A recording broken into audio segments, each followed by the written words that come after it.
Kol Asher Hava, Hotep Shalom Namaste. Nature. Nature in all its essence. When one is in tune with themselves, they can do all things perfectly. If a robber is in tune with himself, he will become the perfect robber. The perfect husband, if he's in tune with himself as being a husband, he will become his wife's version of a perfect husband. A banker, an accountant, no matter what your craft is, if you are in tune with who you are, you will become your perfect version. A philosopher, if he's in tune with himself, he has become his perfect version, his perfect self. Perfection. They say practice makes perfect. That is true. Although it's more than just practice. You have to know it. You have to see it within you. You have to speak it, testify. You have to accept and love this, or your craft, or what you do. You have to accept it and love it. You have to will it, want it, do it, act on it at all times, whether you're bored, tired, sleepy, whatever. You have to feel it. Feel it physically and emotionally. You have to feel this. Your craft, your desire, your job, what you really want, you have to feel it. And ultimately you will become it. And this in turn it will affect your experience, which will change your perception on all things around you. Let me explain to you what I'm talking about. In order for anybody to become their perfect selves, to be in tune with who they are or what they believe, there is no I, there is no me, there is no you. It's us, it's we. You will be in tune with the earth. You will be in tune with who you are, what you want. You cannot become perfect if you are not in tune with what you want. You can do great and do a little better, but you'll never become perfect. What I'm saying is, you people, you humans who wish to become gods, Elohim and Devas, you can't become a Deva if you're not in tune with it. To become one. Ultimately realize without this you are nothing. Realize with this you will become everything. To be in tune with who you are is the key to success.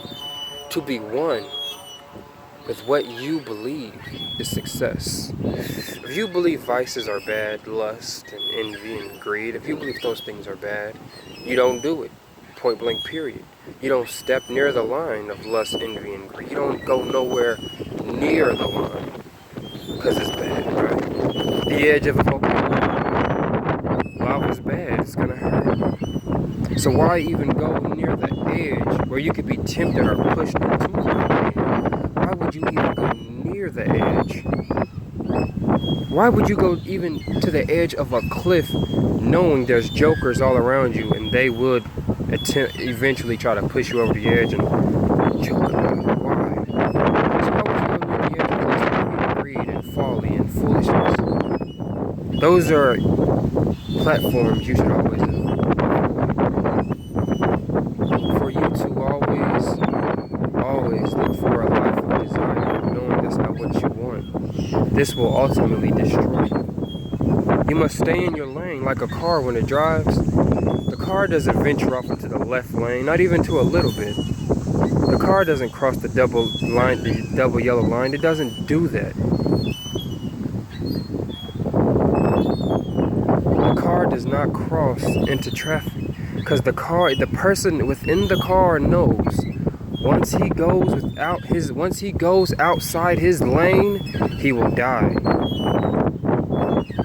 You must be in tune with yourself.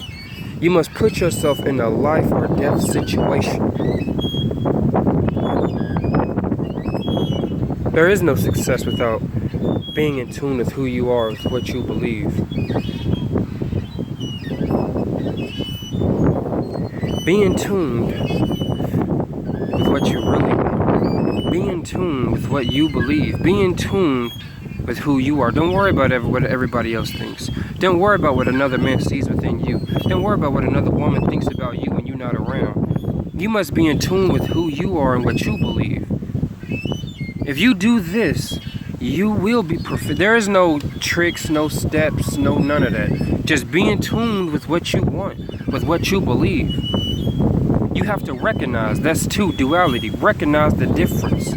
Recognize the opposites of what you are and what you're not. Everything you're not, cast it to the side.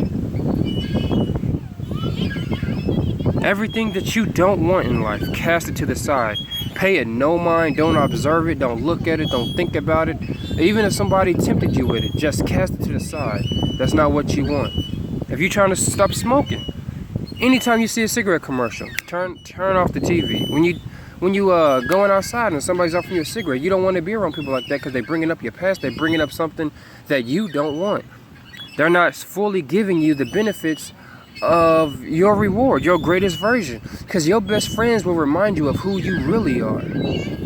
Everybody you love reminds you of who you really are. That's why you have to take everybody's word for what they say. If a man comes to you and says, I got a gun in the car, I'll be right back, I'm about to blow your whole house up, and you don't know this man, you can't take it as, oh, he's just talking. You can't do that. You can't do that. You can't, especially if you have children in the house. You cannot do that. You can get yourself or somebody you love hurt. You have to take everybody's word for what they say. That's the throat chakra. It's truth. Anything you say is the truth. Whether you know it or not. If you speak it, it is the truth. According to your reality, that is the truth. However, just because you believe that you can be promiscuous and you can do what you want, yes, that is the truth. Your conventional truth. But see, I've aligned myself with universal truth. So I can speak and say, if somebody asks me off experience, how do you live this? How